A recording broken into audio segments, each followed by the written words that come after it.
In this episode of the Man Mode podcast, we get to hear from our very first guest on this show, Mike Thygesen, aka Bubba Mike. He's a Twitch streamer and fellow content creator. He shares some of his story and struggles with his own mental health. So be sure to stick around to the end to hear what his future plans are for his content. This podcast is centered around men's mental health and hearing the stories of your regular everyday guy.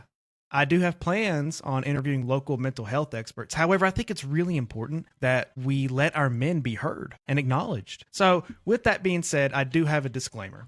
Anything said in today's podcast is purely the thoughts and opinions of regular people. We're not professionals or experts in the field of mental health, okay? We're not therapists or psychiatrists. If you or someone you know needs that professional help, then please get in touch with your primary healthcare provider or local expert.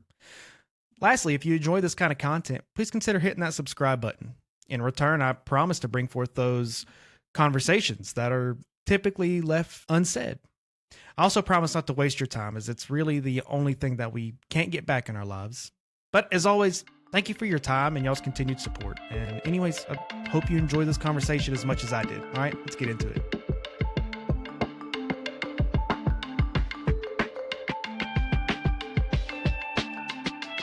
All right, so we got Mike Thygesen, who has so graciously agreed to be our first guest on the Man Mode podcast, and I'm very thankful to you, Mike, for hopping in here and agreeing to be the first guest. Welcome. Appreciate the invite and the honor of being the first guest. Well, I've been looking forward to this ever since our initial conversation. We met on TikTok, I believe, right? Mm-hmm.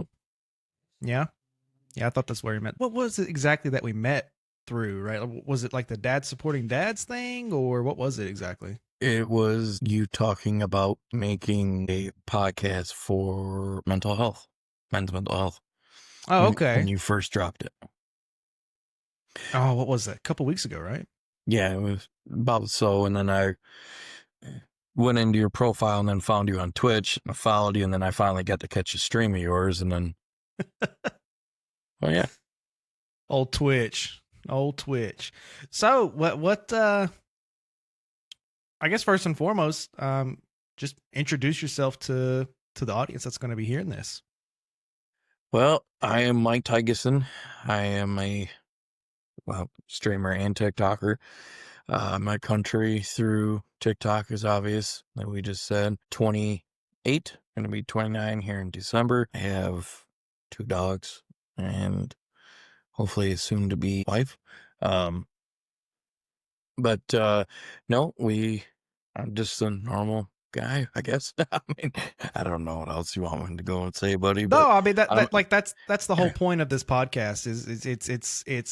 It is centered around men's mental health, but the biggest thing is to hear the stories of just the everyday regular guy, which is what I consider myself to be for sure. A lot of the times our stories go unheard, and honestly, that's where you hear probably the most remarkable things is from just the stories of what society would consider to be the everyday regular guy. I call him Jags, just another guy, right? I mean, I heard Shannon Sharp say that on Undisputed a couple years ago. So why did you agree to be a guest on this podcast? I agreed to be a guest on the podcast as one is a male in a society where men's mental health is looked down upon, not talked about. Also, you being an inspiration to be able to speak out more about men's mental health, because it is untalked about. And, you dropped a lot of interesting facts that I agree upon. And when we first had our first conversation during actually one of my streams in Discord, I was like, man, I feel like I know this guy already. And I was like, bring it on, man. I'll be honored. I'll be honored. Well, I'm certainly happy that you're here. Really, really am happy. Seriously. I have been looking forward to this since we first brought it up. So, I guess we'll go ahead and get into your childhood, right? So where were you born and raised? And just walk me through that. So I was born in Flint, Michigan. Some people don't know, it's probably the 5th dangerous city in the world, or in the United States. I was raised Genesee, Flint, and Davison, and Clio. I grew up in Clio. So where a lot of my family resided. Um, I am a product of a divorced parent outcome at a very young age. And um, How when old? my parents separated when I was 6, the divorce wasn't finalized until I was 7. Okay. So, uh, come from a little bit of a, you know, not so friendly background. um, but, but yeah, that's pretty much my childhood before you get into all the juicy stuff. Um, What made it not so safe, or like what made it like not the best? uh, my parents, so my dad was 23 when he had me, and then my mom was 19. So they were pretty much kids raising a kid. Um, they fought and argued a lot. Uh, of course, my family is a little bit of a bull-headed family where they'll fight and argue. Say the sky is blue, they'll say it's purple. It really doesn't matter. But, I saw a lot of in-home family violence and heard a lot, and something that you remember to a certain degree when you're a kid. But I was also sheltered a good amount from it. Um, but yeah, I would say probably a lot of trauma, I would say. What kind of Um, in-home violence or trauma? Like physical violence, like domestic violence, like that kind of stuff? my mom and dad would go and, have a screaming match. I never seen my parents hit each other.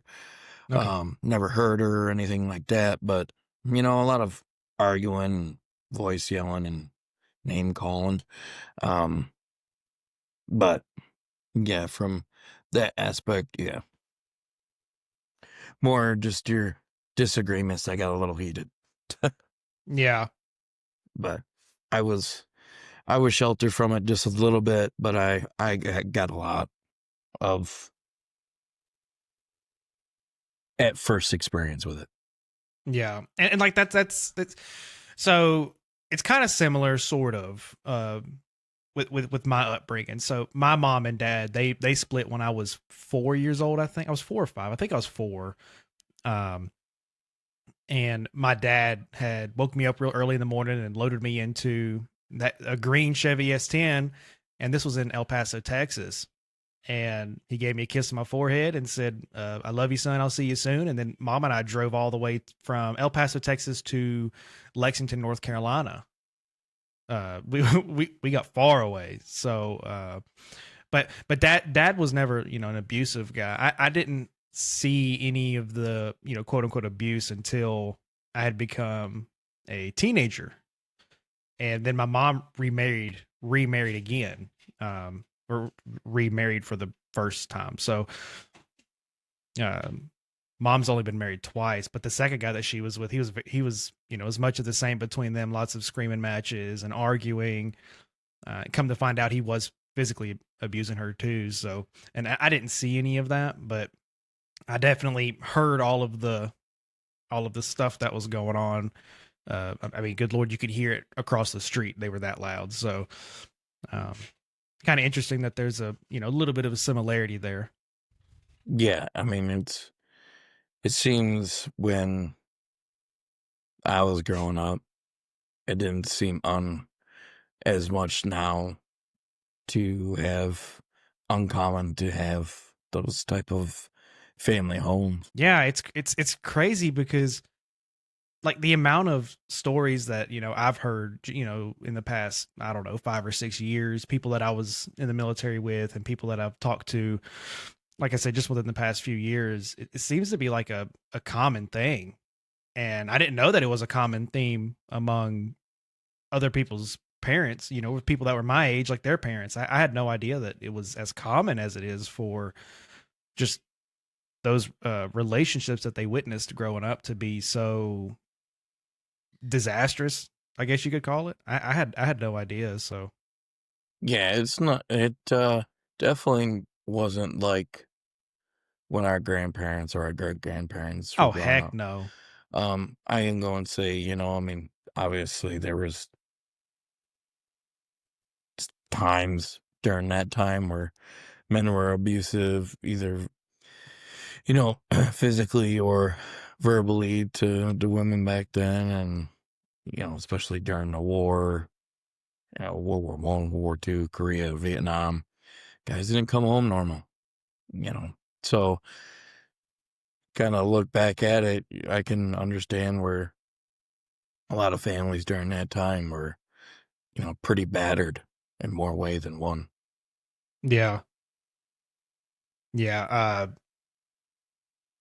It's if you look back at like the history of it, you can go back to the quote unquote, sexual revolution. I don't know if you're familiar with that period of time or not, but in the 60s and 70s is when women were, or well, not just women, right? So like it was a huge like societal shift of opinion over the course of a decade or even more, really. Which it's a really good thing that in my opinion, it's a really good thing that women were able to get away from these tyrannical men. Um, but it seemed to have left like a big chasm or void in the realm of marriage. And I encourage people that are listening to this to not take my word for that. Go look it up yourself. It's literally just a Google search away from you seeing the statistics behind that. We're sitting here talking about marriages and or being raised in not so healthy households and seeing these marriages over the years just kind of not be good and their kids seeing it. So, but I can only imagine, right? Like the lifelong trauma that can cause. Right, yeah, because when you're a young kid, and obviously anybody can attest to it, when you hear either dad's voice get echoey Hmm. or you hear mom, get get a real loud pitched tone of voice with you, it's supposed to scare you. And then when you're growing up a little bit more and you have that constant reminder all the time, and what you could have a lot of telltale signs of abuse where, you know, kids would either twitch or fidget, or start crying out of nowhere just because of the Yeah. simple fact is they know what that house is or what that house is, and then say that they went to school or when anything like that, and that happens also in the same sense, then it's not really uncommon to go and have Yeah. a kid have a constant PTSD trauma throughout when they're growing up. And Yeah, absolutely. and it just seems like it gets worse for some kids as they grow up because they can't escape from that constant trauma. Yeah.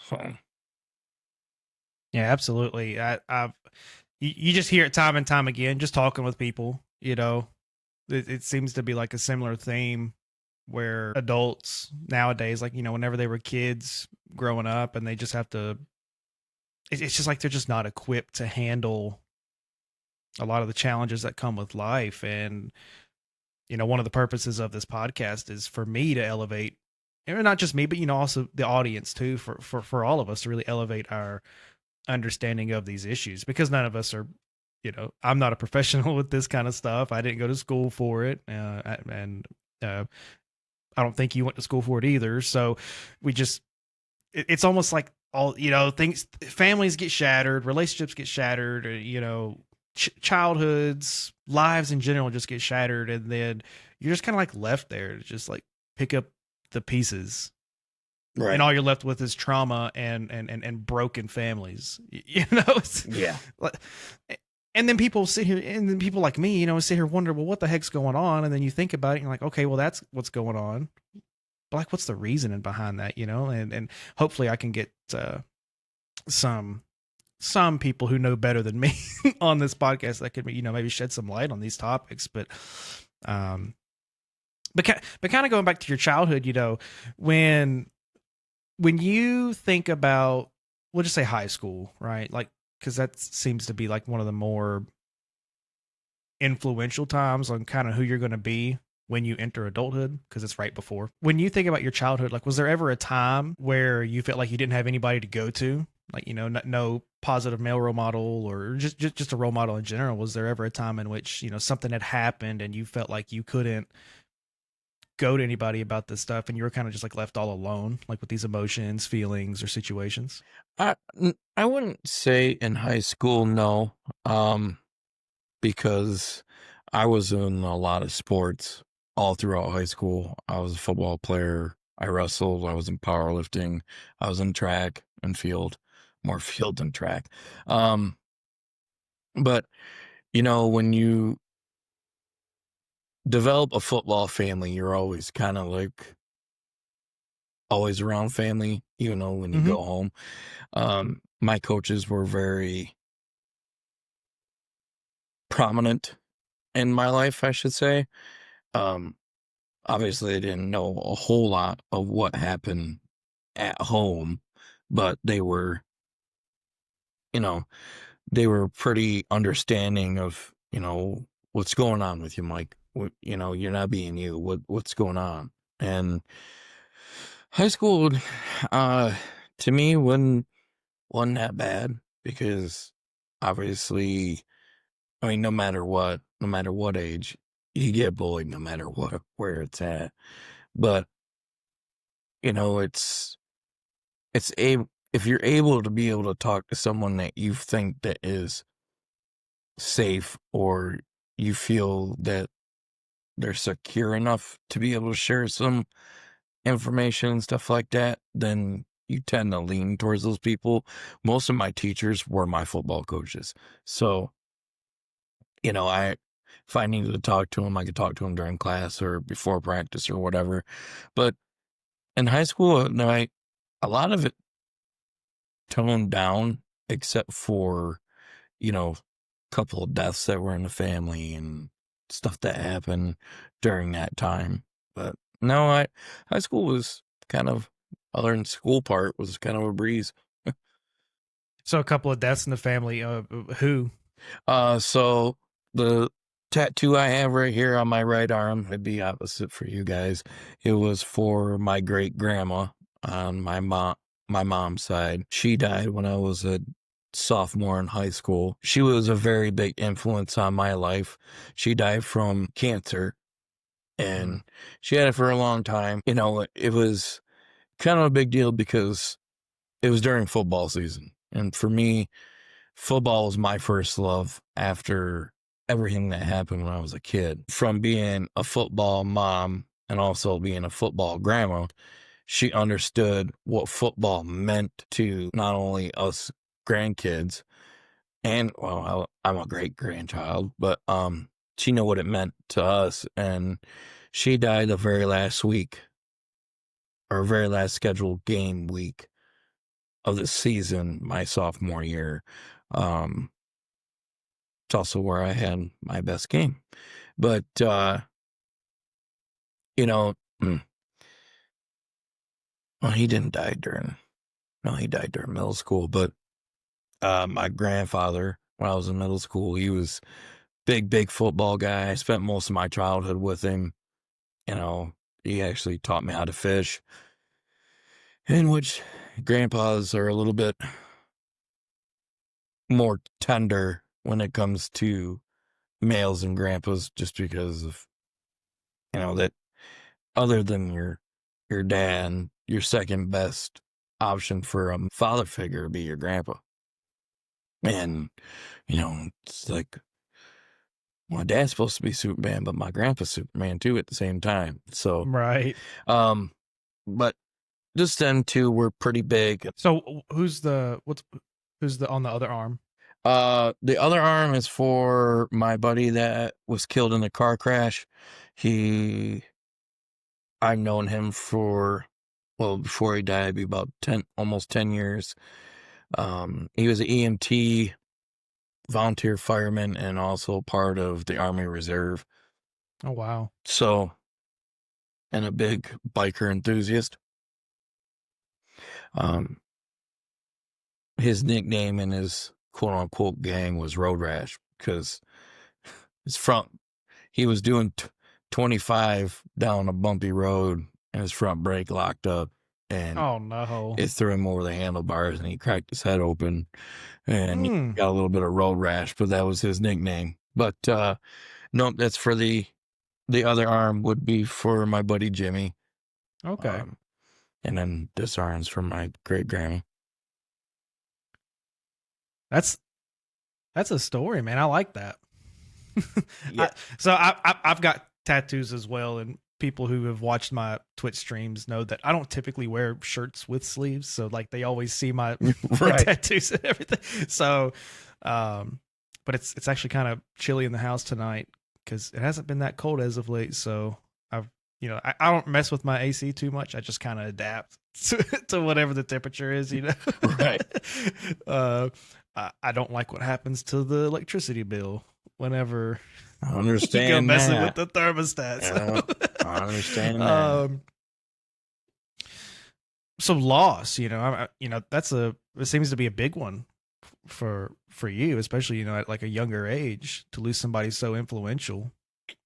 Yeah. My grandpa, if I wasn't with my mom's mom, I was with my mom's dad. Like I said, he taught me how to fish. He would make up stories, when you're a young kid to where like, you believed him when you're that young. Yeah. I had where he lived, there was like this thicket of trees, and he would go and say that there were like leprechauns across the field or whatever, you should go look for them and stuff like that. And me being, a clueless young kid, well, I'll go out there and look for them. But yeah, I should say he was an escape from reality. And definitely my Superman. That's awesome, dude. I say that he died during football season too when I was in middle school. So football season for me is a little special, and also comes with a heavy heart too. So, but I can still hear him every time because I'm a Michigan Wolverines fan. I can hear him every time, singing out the fight song. He couldn't sing, but he got the rhythm down. But I can still hear him sometimes, watching the game with me in my head. So That's awesome that you can still, after all this time, still hear that. yeah, it's something that you don't realize growing up is you won't remember certain things. And I don't think it's because your brain won't let you. It's just because over time, just like people with accents, you don't hear your accent every day where I live. It sticks with you until you're around it all the time. And then when you distance yourself from it and everyone doesn't talk with an accent, or non-accent, it's like, man, I really, really wish I could hear Countrifried's voice because it's something that you just want to be able to hear again. Yeah. But, sometimes I'll catch myself almost mimicking his laugh or how he used to talk, or, my uncle can too. But it's It's definitely something that I definitely wish I could hear again. Yeah.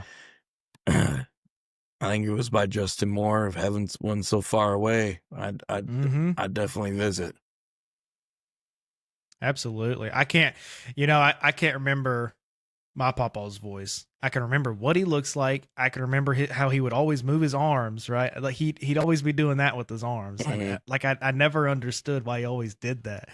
And then he also had a pacemaker too. And, I remember, and you could see it, coming Yep. out. And so he, whenever he, got healed up from the procedure and everything, and, he always walked around like with his shirt off when he was home, right? Nighttime, he always had his shirt off, and his big old like plastic like mug looking thing full of Diet Mountain Dew.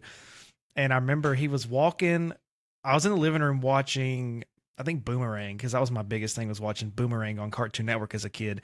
And he walked in without his shirt on. He had his pajama pants on, his moccasins, and he didn't have no shirt on. He had that big old freaking mug of Diet Dew, and he looked at me and said, "What you doing?" And I turned around and looked at him, and I said, "I'll just watch cartoons." I said, "Papa, what's that coming out of your chest right there?" He said, "Oh, this my taser." I was like, "A taser? What's that?" He's like, "It shocks people." I'm like, "Okay." He's like, "You want to touch it?" I said, "I don't know." He's like, "Oh, come on, it ain't gonna hurt you." And so I get my finger like that, and I go to touch it, and as soon as I touched it, he went zzz. Yep. He got me, dude. I couldn't have been more than, oh my god, 6, 7 years old. Oh, dude, he got me good. But like, I can't remember his voice, right? Like it's so weird, the things that you remember from your childhood. I'm fortunate enough that my grandpa's brothers are still around. Um, but none of them sound like him. Everyone has that Mm, distinction in their voice and how they're portrayed or their voice echoes. And it's definitely kind of like, to me, trying to search in the memory bank is like going down a weary path of like woods with fog, you know, yeah, because no matter what, you can't see straight through it. And then if you think too hard, you're going to get lost. And I mean, I'm pretty sure if I went and bought me a VHS tape or player from Amazon and hooked it up to the TV and stuff like that, I'd probably find some VHS tapes around and maybe be able to hear it. But no, it's definitely something that I don't wish for people, because it's just like Polar Express, seeing is believing. yeah, I mean, if you try to, you try to remember as much as you can, and sometimes you just draw a blank, and unfortunately, it happens. yeah. It's just thinking back on like my positive male role models, other than my papa, I really didn't have one, and we had moved to Virginia whenever we got the phone call that he had passed away. I had actually just gotten home from school, and my cousin Nikki had left a voicemail, and I don't know if you remember, the days of house phones. Mm-hmm. um, our answering machine, um, it had, whenever you'd have a message, you would hear a boop like every 2 or 3 minutes. Just a real faint little beep. And I remember hearing it coming through the door, and I heard it, and I pressed play, and that's whenever, I found out that he had passed away. And that's because his pacemaker had, ran its course, and his heart was really weak. So, but Yeah, yeah, like loss in general, man, especially whenever you're a young boy, like it, and like I was telling you, people who are so influential, to who you are at at those young ages, it takes a toll on you, even now, even now. it's definitely you know, the people that you look up to the most seems to hurt the most. No matter Mm-hmm. what, death always hurts. No matter if it's, you know, it's coming or it just happens out of nowhere. It's always gonna always be there, and it doesn't matter. Um, but you know, like going back on to being able to hear voice again. I still have old voicemails from my grandma that passed last last year, and Oh. I saved them and put them into a Google Drive so that way, you know, they'll never be lost. Just because if I want to be able to remember what my grandma sounded like, you know, I have it. Um, got all the pictures from her or my grandfather, you know, but be able to hear that voice again, to have that reminder, you know, is definitely something stimulating about it. Because no matter what you think about, whether it's people believe in reincarnation of animal or people and animals and stuff like that, you know, my grandma's favorite bird was a cardinal. So every time I see a red cardinal, there's grandma, she's here. Full stop. Okay, you talk about cardinal. So my wife lost her parents back in 2021. Both of them. And well, stepdad and then her, her mom. But they were the ones who raised her. So everywhere that we have lived at since, we've lived in 3 houses since they have passed away. Everywhere we've went, in our backyard, there is always 2 cardinals, a male and a female, everywhere we go. Yep. And she will sit at this, because we've got like a big like window pane right here in the living room. Mm-hmm. It's like really big, so like you can open up the blinds and you can just see everything back there. And I can't tell you how many times she'll just sit there and watch the Cardinals, just play, or do whatever Cardinals do, or do whatever birds do. So that's crazy that you bring up the Cardinals. Yeah, no, I I believe that there is some signs that either, because I believe in the big man upstairs, that Mm-hmm. he will send to you to let you know that they're okay. Um, so a quick little backstory. I lost my great grandpa, which would be my great grandma's husband, in May of last year. And then I lost my dad's mom, which would be my grandma that loves the Cardinals, in June of last year. And they both had cancer. So like my grandpa's was an Oriole, Baltimore Oriole, or like random cats. You know, he had all kinds of um, cats around on the farm and whatever, cleaning out mice. And he had this one particular cat named George. And this cat probably won maybe 16, 17 inches long, probably about 9 pounds, but he messed up a couple raccoons in his time. And I can still hear my grandpa going and say, "Hey George, how you doing, George?"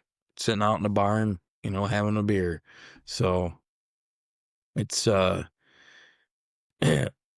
notice it whenever, wildlife comes up to you. I believe it's a sign from the big man upstairs saying everything's all right. Everything's gonna be okay. Because, people wonder what's after we leave this vessel. And, I think about it too sometimes, to where it's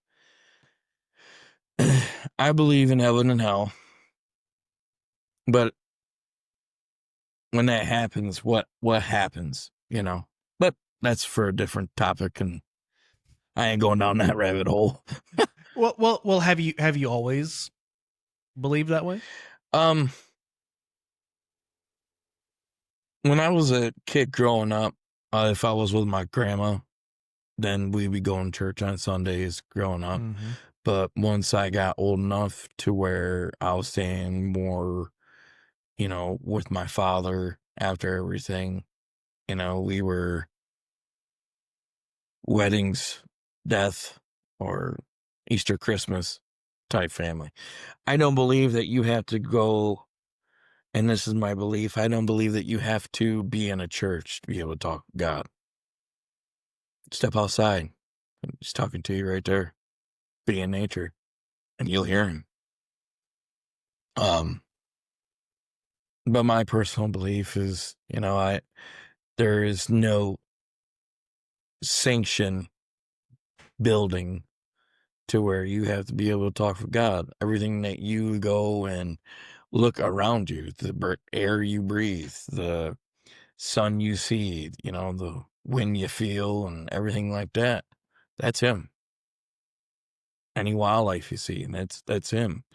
And you can depend on, you got a real nice strong guest and you're asking some tough questions, and it comes by through, he's either answering you in a good way or a bad way, and that's for you to decipher.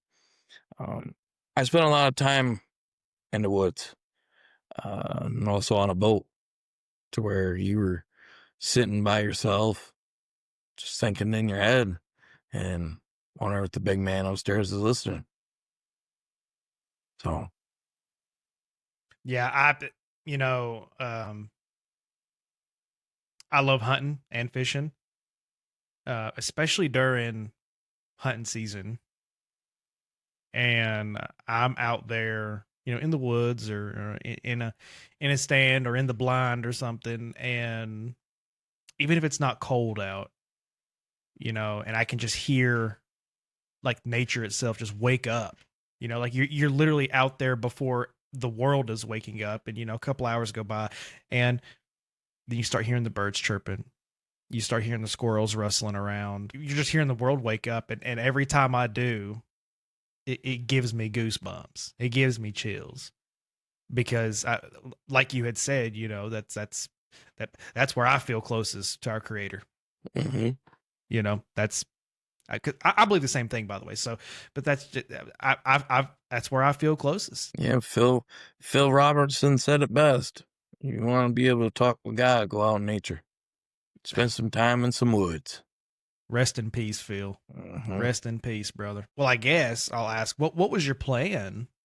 Like when you were in high school, right, and you were getting ready to graduate. So let's just say you're a senior and you were getting ready to graduate. What was your initial plan? What did you want to do when you got out of high school? Was it, go to college, or was it just dive right into a career? What was next for you whenever you graduated?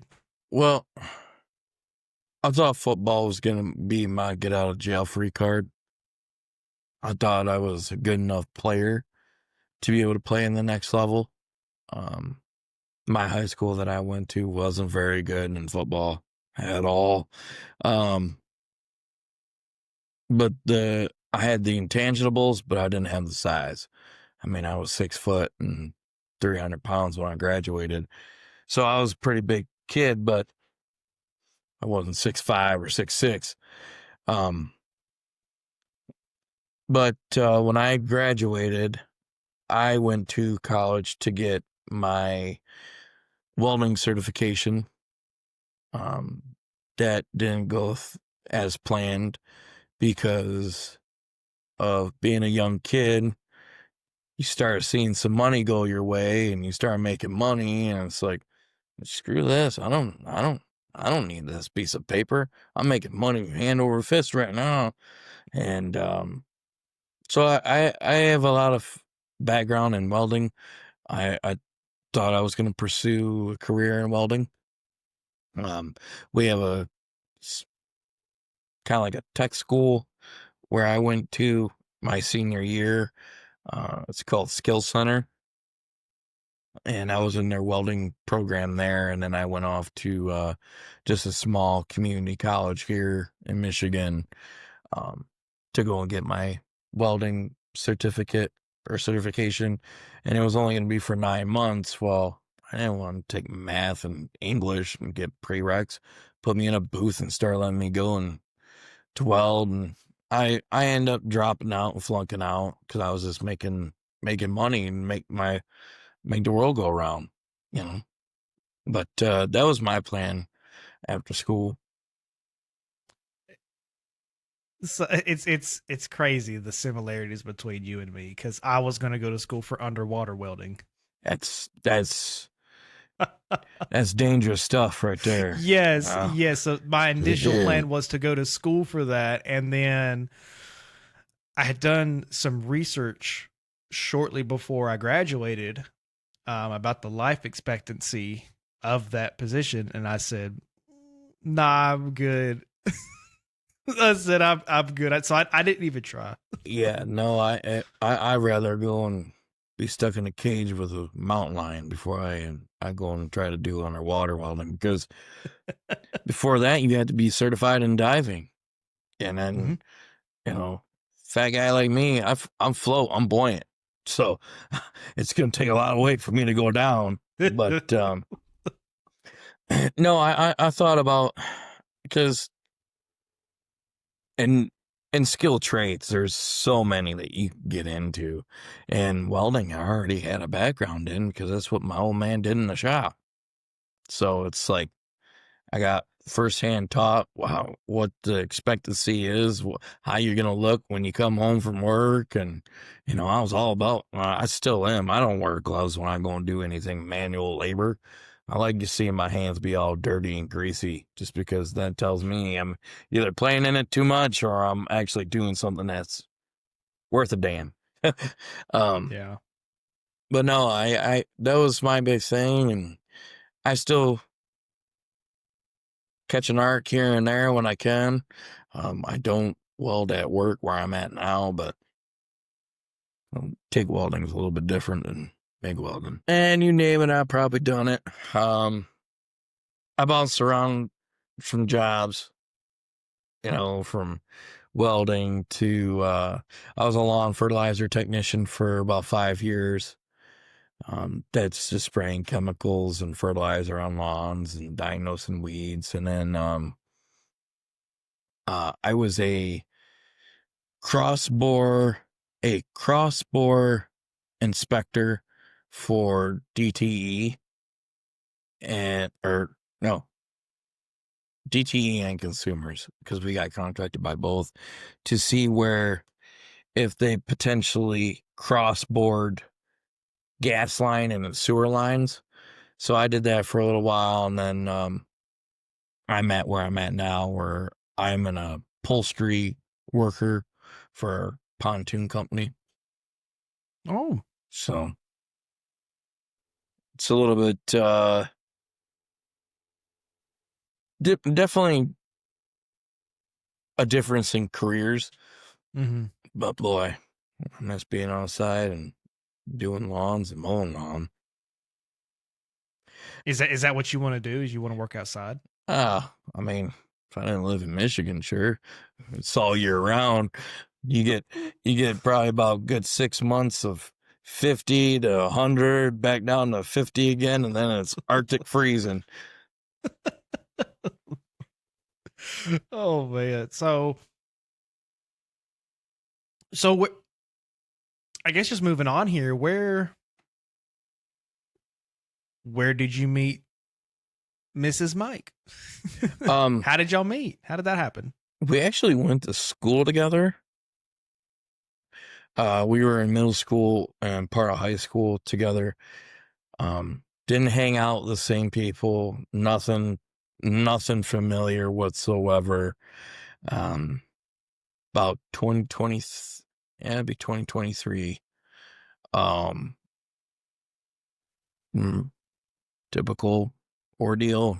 Meeting them online, reconnecting, and then that's how we met. But we knew each other in school, and we're both, well, I say Mrs. Bubba. because it's obviously my Twitch name. But I met Mrs. Bubba in school, known her during that time, and then we kind of rekindled farther down the line. Yeah. So me and me and my wife, we actually went to high school together too. And we didn't know each other in high school. She says that we met. I don't remember meeting her, but it wasn't until 2019 whenever we had met, and we've been together since 2019. Married for a few years now. So again, just another similarity right there, man. Like, Right. it's crazy, like when you talk to people and get their stories and stuff and their perspectives, you find out just how much in common you have with somebody else, even though that we're in two completely different parts of America. Right. Yeah. you know, you just the similarities and things of that nature. So that's awesome, man. That's absolutely awesome. Do you do y'all are y'all married yet, or no? Oh, okay. Nope. Not yet. All right. Well, all right. So as you know, and as listeners of this podcast know, I'm really big on men's mental health. Um, mental health really in general, but when I talk about mental health, it is from the perspective of a man, you know. So that's why it's men's mental health. I don't feel like I can speak on mental health of other demographics, or you know, other gender or whatever. So men's mental health being the biggest thing. So when you have conversations about men's mental health, what's probably like what's one of the biggest things that come up in those conversations for you? Like, what's one thing that you notice is like the overarching issue, again, just from your perspective, your lens, but what is the overarching issue that you notice? Worth, stress. I mean, you go on down a list, but I mean, a lot of, for my big deal is, for me, because I suffer from it, is feeling your worth. If you don't feel your worth, or you don't feel like you're worthy enough to have something, or um, you're not worth the time, you just riddle down the waterfall of trickling effects that can just have on you. Stress, you're not doing enough, self-guilt. I mean, think about it, you name it. For our people, a lot of men probably go through it. And, you know, feeling like no one's proud of you too. That's probably another big one. Especially, every man wants to hear from their dad that I'm proud of you. And that's, a lot of people don't hear that. And that definitely can take a toll on you. And that can make you question, well, I ain't never heard this from my dad, so who really is proud of me?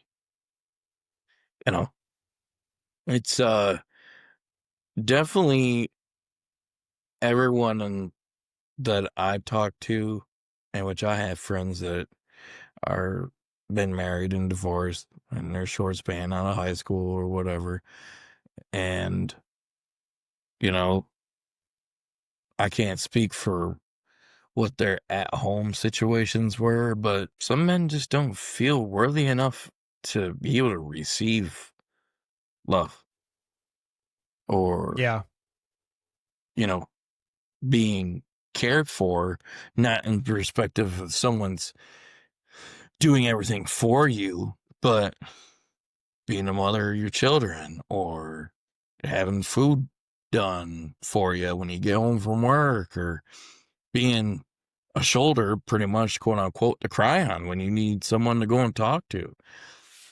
And as men, we shell up. We don't talk about nothing. I'm a prime example of that. Right? Walls have to be broken and breached before anything comes out. And I've had to learn that over time, that it's okay to leave that wall halfway so you look like that guy from Home Improvement just peeking over the fence. Yeah. But that wall's still in front of you, so you still feel comfortable with what you want to disclose. And know that maybe somewhere down the line that can come back at you, but you know how to defend it. Because it seems like anytime men get too emotional or too vulnerable, they just get stepped on. It's used against them like a weapon. It's like, well, I told you my big toe's messed up, and you went and told your girlfriends, and now everyone knows I got a messed up toe. Or it comes in an argument, you got a crooked toe. Cool, you didn't have a problem with that beforehand, but now you want to use it against me, just as using it as a crappy metaphor, but or simile, or whatever proper English BS that is. But it's how it, to me, in my opinion, and this is my opinion, I'm not a professional, but it seems like sometimes, to me, that will be used and weaponized against men. And it seems like it's getting worse. Well, I think, it feels like it's getting worse. I think this whole demographic of men are considered worthless, and there's more feminists coming out of the woodwork. You talk to a real feminist that actually is a feminist for the right reasons, and don't bash on men. They want certain things that feminists want. I understand that. I'll tell you one right now. If men didn't do what we do and go through every day, this world stops. And that's not being sexist. That's not being, anything like that. But it's true. How many women do you know can go lift a steel I-beam, put it on their shoulder, and carry it up a flight of stairs? I mean, I'd struggle with it, and I consider myself a pretty strong guy, and that's it. 4 bills. I didn't get the nickname Bubba for a reason, for being small. But I just think that if you don't make enough nowadays, you ain't worth enough, because that's what has been idolized and brewed in to where even when we were in high school, they was starting to make that shift towards that type of way. You get more and more of that way to where it's like you're going to be part of a statistic at the end of the day. Not to, bring the mood down, but look at the statistic in men's suicides. Oh my gosh, You covered it. The disparity's crazy. It's absolutely crazy. It's literally 4 times more. Not just in America, but across the world. Right. And then you think about like all the stuff that you see on social media. Oh my gosh, dude. Yeah, and if you break it down, those guys are not even part of active military that's seen combat. Those are just people that are normal day-to-day people that clock into their, well, for me, for example, I clock in at 6 a.m. and I don't clock out until 4:30 p.m. There's some people that do 16s, some people that do 20s. Yeah, and you talk about the whole worth thing, that's what I've noticed a lot of as well, is a lot of men feel worthless. Right. And or if you're not doing enough either. Yeah, absolutely. It's like just kind of, not to take away from from you as a guest here, but take my situation for example. I'm a stay-at-home dad, and I've been a stay-at-home dad for a year and a half now, and I even now I still struggle with trying to fulfill what in my head fulfill my worth, right? Trying to fulfill the purpose of being a man. Right. And maybe that's irrational and illogical. And at the end of the day, I am, safe and secure in my life. But like, you talk about worth and men feeling worthless and useless and everything. And what I say about all of that is like one of the biggest proponents of it is what we see on social media. Right. And I don't know if you ever seen it or not, but Phil, the Duck Dynasty family literally lived that life to where what a battered man and a battered woman can go through and still make it out the other side. Not only was their faith was together, but they had faith in one another. And, Phil pretty much accept that he was this, and this, and then he finally accepted God into his life, and then this is what happened. And look how long together Phil and Miss Kay were together. You don't see that no more. You don't see the little old couple that are singing on the porch doing one of these, rocking back and forth, or I mean, I think the only people I can really relate to for that would be, I think, my aunt and my uncle. They're my great aunt and uncle, and I think they've been together for 60 some years. That just doesn't happen no more. I have yet to see a couple in their 20s and 30s. I mean, I'm sure it happens somewhere, but I haven't seen it in a book or a movie. Yeah, exactly. Yeah, no, it's rough, man. It's really, really rough. And just for guys like us, we're just kind of sitting here like, well, what the heck? What do we got to do to get that? Right. How are we able to obtain that whenever, or chase after that rather, whenever a lot of us don't feel worthy of it, man?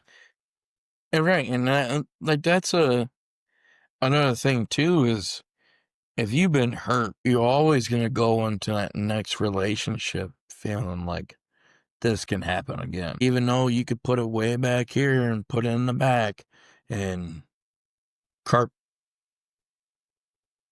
Compartmentalize. Yes, that word. Put it in the back of your head and move forward and go on. It's still going to be back there. And then that little voice be like, hey, remember me? Boom. Yeah. And then it flares right back up again. And then you're going in a downward spiral. A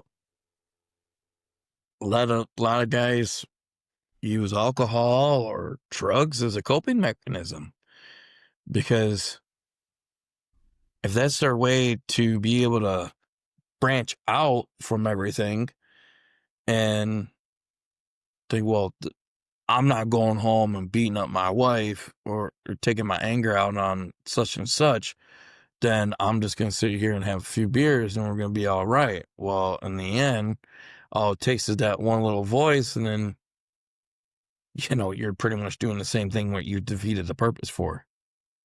Or when something bad happens in people's lives, they'll turn to something that helps them cope to numb the pain. And it's when you get Whiskey Lullaby. Yep.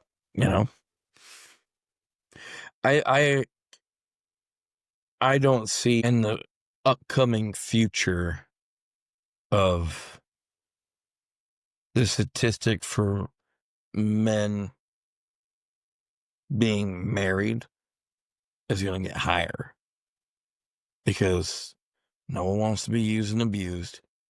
No one wants to feel like they're a piece of trash that they can just dispose of like a broken toy from a little toddler. When you feel that you're not worth anything else other than that, it's not, one, worth time. Two, we're not here for a long time. because tomorrow's never promised. So why go through it? Yeah, it seems to be a recurring theme for us, man. Right. And I'm not laughing because it's funny. It's just, it's like, oh my gosh, man. Right. When's someone going to be able to put the squeaky or put oil or grease on the squeaky wheel Mm-hmm. or just break the damn wheel? Yeah. So what are some things that you struggle with? For me, it is trust, worth, loyalty, and knowing, knowing or doing enough. Um, I think that comes from my childhood. My mom left when I was young, and she was in and out of my life for a long time. So abandonment's kind of like a big thing for me, to where it's like, you know, I've had one important person in my life leave, then everyone's just going to leave. And that spirals down to where, people or women think men are controlling when men have went through that. No, we're just making sure that you ain't just going to fucking leave us. But learning and adapting to deal with those problems by yourself and reflecting on how you can go and do it yourself, whether it's a therapist or a significant other, to be able to say, hey, this is what I'm going through. This is what I'm feeling, you know, I just need a little words of affirmation. So like for me, it was a learning curve, just for me, and be able to how to adapt to that trauma when I was a kid, and to now is, I guess you can consider still be a young adult, not 100% sure, going into manhood or my late 20s, and be able to say, all right, let's put on some big boy pants. Let's figure out how we're going to figure this out. So, yeah. Have you struggled with like like anxiety and like depression and things of that nature from? Oh, yeah, every day. It just never goes away. It's always Yeah. going to be there. I suffer from panic attacks and anxiety attacks. I got my first one in 2022, 2020, no, 2022. I suffer from insomnia, so I don't sleep very well. And over time, there would be times where I wouldn't sleep for 24 or 36 hours and get into that REM sleep, to where you're actually sleeping good. And I would never get into that, or I'd just be able, my mind wouldn't shut down to where it's just constantly running like a hamster wheel. And I wouldn't be able to sleep, or whatever I thought I was worrying about, and you can never pinpoint what you're actually worrying about when they come on. Um, it's a little scary at times, because you never know what the signs are going to hit you. For me, it feels like I'm having a stroke and a heart attack. And I've been to the doctor, been to everything. The old ticker checks out fine, but it's just an extreme dump of cortisol that your central nervous system goes and just, here, have this. And then your mind strictly just looks at that extreme dump of cortisol, and you just, oh boy, what's going on? My face drooping. Okay, my chest is getting harder. And then your mind just thinks, okay, we're going to protective mode. We're going to figure out how we're going to go and stop this. And you really can't, because you're trying to fight it, calm down, and then you're still going back into it. But depression never really leaves you. It's how you are able to cope with it. You know, there's a lot of stuff that I still remember from my childhood. Still a lot of stuff I remember from 10 years ago. You know, there are a lot of what ifs, a lot of unsaid things, a lot of things that would just eat at you if you let them. And if you continue to let them to eat at you, you'll never escape them. But that memory is still there. But yeah, it's something you once you realize you have it and you learn how to be able to cope and deal with everything, it gets easier, but it takes baby steps. Takes baby steps. What helps you? Well, my escape from reality is getting behind camera and streaming, fishing, hanging out with loved ones, watching football. You know, I mean, we're just sitting back and being a couch potato and not doing nothing to where I can just decompress. If I want to, I can take a nap. Or if I'm having a real bad day, being around somebody that you feel comfortable with, or you just feel, if you're feeling meh and you don't really want to socialize with nobody and you just want to hang out and watch TV with somebody, you know, and you don't really want to talk about anything, but you want someone around by you, you know, that's another coping mechanism. I guess just to say, but my big escape from reality is probably playing video games, because I feel we all have that inner child in us, you know, and I still think that little Mike is still in there, and I can go back to my childhood, you know, staying up real late with your buddies, playing on the Xbox 360 and playing Halo, you know, and playing Black Ops 1 and 2, to where you can reminisce of something so nostalgic to you and be able to fully just go like this to the outside world where you got horse blinders on and you don't see anything else. And, you know, to me, that's peaceful, unless you're playing Call of Duty. Yeah. So what games are you streaming whenever you're going live on Twitch? Really, I when I stream, I'll play Call of Duty with friends. I don't play it religiously. I'll play Fortnite, more PUBG. I'm a really big FPS streamer. I'll play Rocket League once in a while, you know, or I try to dabble in some different games. I'll play like NCAA off stream, just playing some football, you know, but really trying to get big into that new Battlefield that's coming out, man. I got the early beta, and let me tell you what, all the COD sweats are on it already. I've heard some pretty good things about it. 10 out of 10 graphics. 10 out of 10 heck graphics. Yeah. Everything, Battlefield is almost always delivered on the graphics.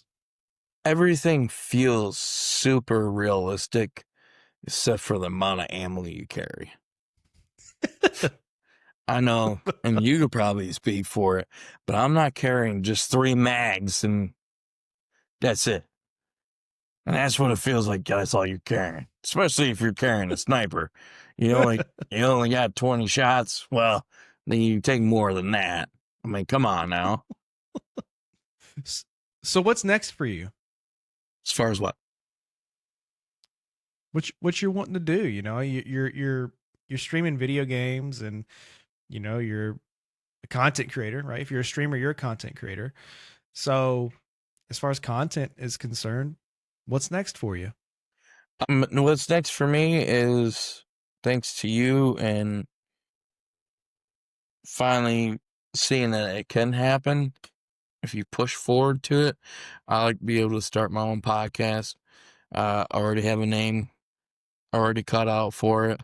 You know, I want to be able to have, like, my streams, I want someone to be able to feel like I can be their escape from reality. Even if it's for 45 minutes to an hour, 5 minutes, whatever it may be, to where you get that little poof, get your high sensation, I guess, of not hearing all the noise around you. And if I can do that and someone wants to listen to me for a couple hours or an hour, 10, 15 minutes, I'm happy with it. I'm a very caring person when it comes to a lot of people. I want to make sure everyone in this world is doing good for themselves. And if I can be that little helping hand, I'll try to be it. Yeah, I definitely get that from you.